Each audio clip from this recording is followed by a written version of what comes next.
नमस्ते, मेरा नाम देवदर्शनी है। मैं स्पार्कल्स अंतर्राष्ट्रीय विद्यालय में 10वीं कक्षा की छात्र हूँ। तो आज मैं आप सभी लोगों के सामने एक मुख्य विषय यानी कोरोना वायरस के बारे में बात करने जा रही हूँ। मेरे मार्गदर्शक है डॉक्टर मनोज कुमार सर। और आज हमें व्हाट्सएप, फेसबुक और यूट्यूब से हमें बहुत सारी जानकारियां मिल रही है कोरोना वायरस के बारे में। पर लेकिन ये सभी जानकारियां क्या सच है? नहीं, इसमें कुछ सच है और कुछ गलत है। तो इस सही गलत के चक्कर में लोगों के जिंदगी और उनके बिजनेस पर बड़ा असर पड़ रहा है। तो आज उन्हें ऐसे लग रहा है कि अगर उन्हें ये बीमारी हो जाए तो वे मर जाएंगे, जबकि ये बात बिल्कुल गलत है। तो आज हम कोरोना वायरस के बारे में जानेंगे, इसके लक्षण और सब कुछ। तो कोरोना वायरस जो हमारे जीवन का एक व्यापक परिवर्तन है। कोरोना वायरस नामक एक ऐसा बीमारी है जो हमारी सांस लेने की प्रक्रिया से जुड़ा है। यह वायरस हमारे गले, श्वास नली और फेफड़ों पर आक्रमित करता है और उसे बहुत तेजी से साथ भी निष्क्रिय करना शुरू कर देता है। इसके अलावा यह वायरस ज्यादा खतरनाक इसीलिए है क्योंकि व्यक्ति से व्यक्ति, सतह और हवा के माध्यम से भी संक्रमित हो। तो अब हम देखेंगे कोरोना वायरस के लक्षण। कोरोना वायरस लोगों में बहुत तेजी से फैलता है। जो लोग संक्रमित हो जाते हैं उनमें कुछ लोगों को कोई लक्षण नहीं दिखाएगा, लेकिन कुछ ऐसे मामले हैं जहां कोरोना वायरस गंभीर रूप से भी प्रभावित होता है। लक्षणों में शामिल हो सकता है श्वसन संबंधी लक्षण, बुखार, खांसी, सांस लेने में कठिनाइयां और थकान और गले में खराश।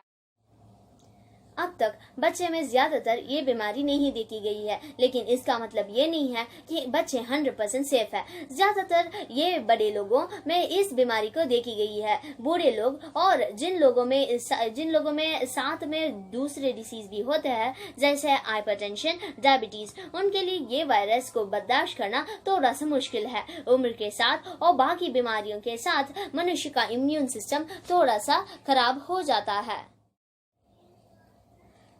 तो अब कोरोना वायरस कहां से आया था?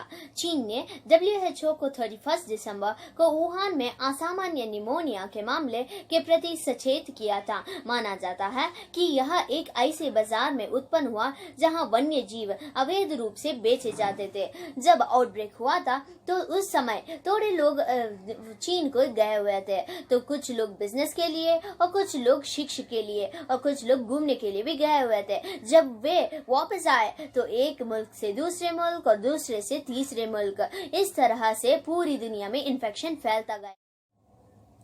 तो अब सबसे पहला सवाल ये है कि ये बीमारी कैसी फैलती है। तो ये बीमारी आपको बता दूं कि जब कोई व्यक्ति खांसी या छींक अपने मुंह को कवर किए बिना हवा में बूंदों को फैलाता हुए किसी ऐसा व्यक्ति को छूता है जिसे संक्रमण है, एक सतह को छूता है जिसमें वायरस होता है और फिर अपनी नाक, आंख या मुंह को छूता है। सांस के जरिए ये एक श्वसन संबंधी रोग है। ये वायरस हमारे नाक से होते हुए सीधे फेफड़ों को पहुंचता है। अब इस वायरस के स्ट्रक्चर या संरचना को देखिए।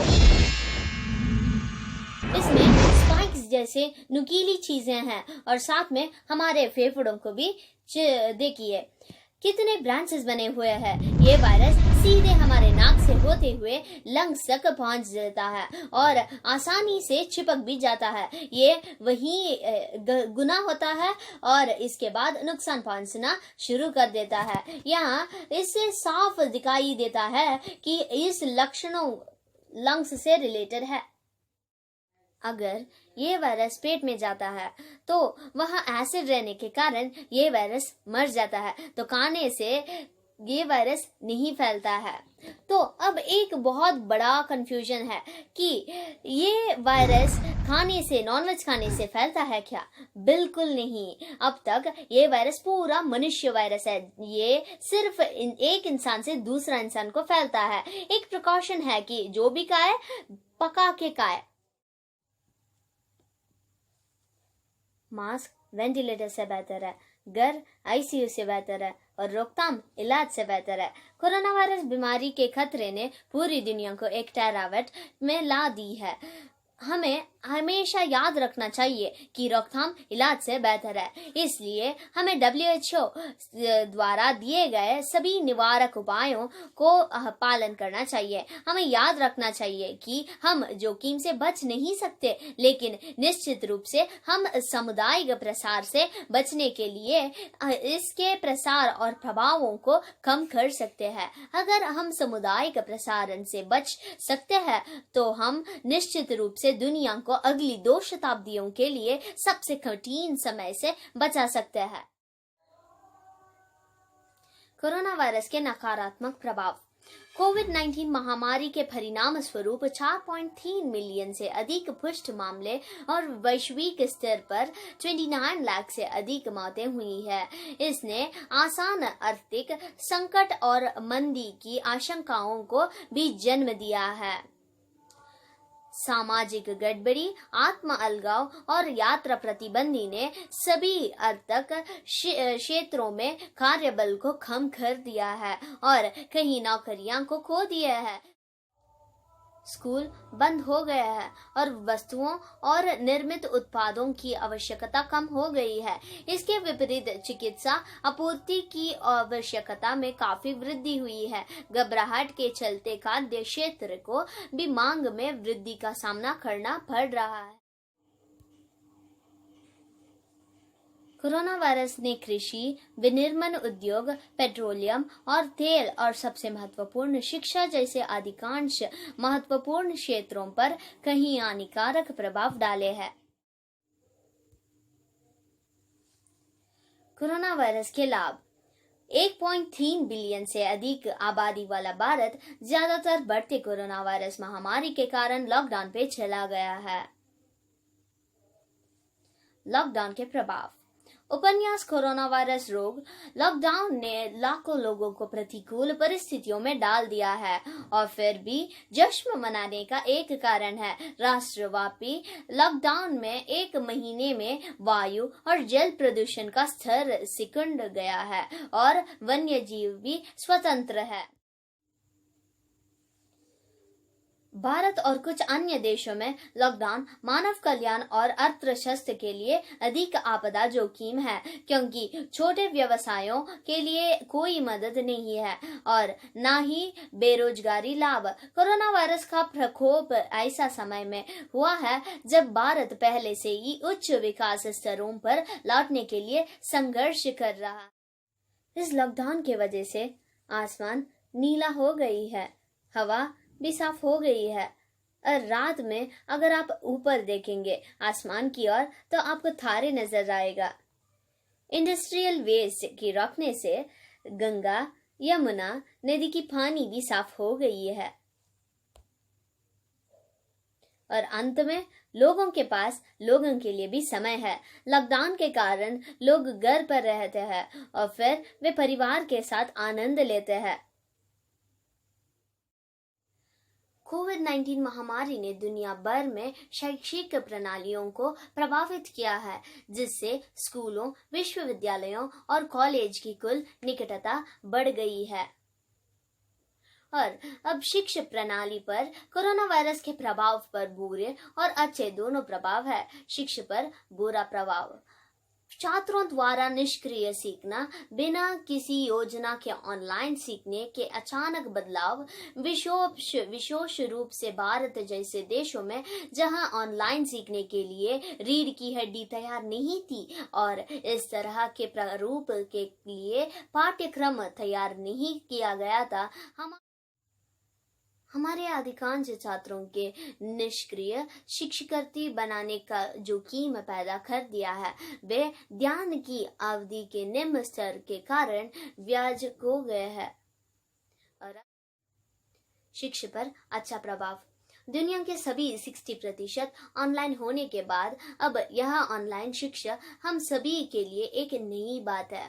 भले ही हम बहुत दूर हैं, लेकिन हम इस स्रोत के माध्यम से कई चीजें सीख सकते हैं और हमारे बहुमूल्य समय को बर्बाद नहीं कर सकते हैं। यह एक नया अनुभव है और इसमें कई चमकदार भी हो सकते हैं। ऑनलाइन भी ऑफलाइन हो गई है, इसीलिए हम सभी को भी विश्वास रखना चाहिए और आगे बढ़ते ही रहना चाहिए, क्योंकि यह दिन भी बीत जाएगा।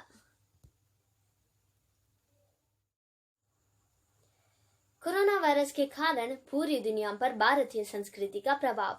कोरोना वायरस महामारी के कारण लोग हाथ नहीं मिला रहे हैं, गले नहीं लगा रहे हैं, स्वच्छता का ध्यान रख रहे हैं और नमस्ते यानी प्रणाम को अपना रहे हैं।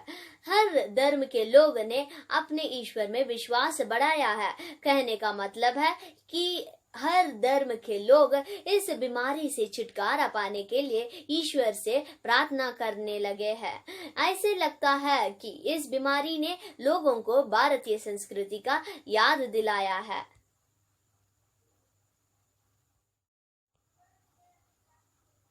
सरकारी कर्मचारियों और सबसे महत्वपूर्ण डॉक्टरों के प्रति आभार। डॉक्टरों की नौकरी पवित्र होती है। भगवान के अलावा अगर किसी को उम्मीद से देख दिया जाए तो वह एक डॉक्टर है। कई डॉक्टरों को उनके मकान मालिकों द्वारा अपने किराए के घर खाली करने के लिए कहा गया है, क्योंकि उनका मानना है कि उनके घरों में रहने वाले डॉक्टर उनको कोविड-19 के लिए अति संवेदनशील बना सकते हैं। वे हमारे जीवन को बचाने के लिए जोखिम उठाते हैं। हमें उन सभी को आभार होना चाहिए। इस समय हम सभी अपने विश्वास को एक साथ रखना चाहिए। वक्त वक्त की बात है, आज वक्त बुरा है पर कल अच्छा वक्त जरूर आएगा। बस थोड़ा सा सब्र कर लीजिए, यकीन मानिए सब कुछ ठीक हो जाएगा। ये वक्त हम सब के लिए बहुत परेशानी है, पर न जाने कितने को भूखे पेट सोना है। तो हर जगह हर इंसान परेशान है, पर इस वक्त सबसे ज्यादा जरूरी है कि हम अपने और का ख्याल रखें। जो लोग कोरोना वायरस के डर को लेकर बहुत टेंशन में चल रहे हैं, हम उनका साथ देना चाहिए, उनको हिम्मत देनी चाहिए और उनको समझाना चाहिए कि ये दिन भी बीत जाएगा। आज रात है तो कल सवेरा हो, कल अच्छा वक्त जरूर आएगा। बस थोड़ी देर की बात है, तो सब्र कर लीजिए, यकीन मानिए सब कुछ ठीक हो जाएगा। धन्यवाद।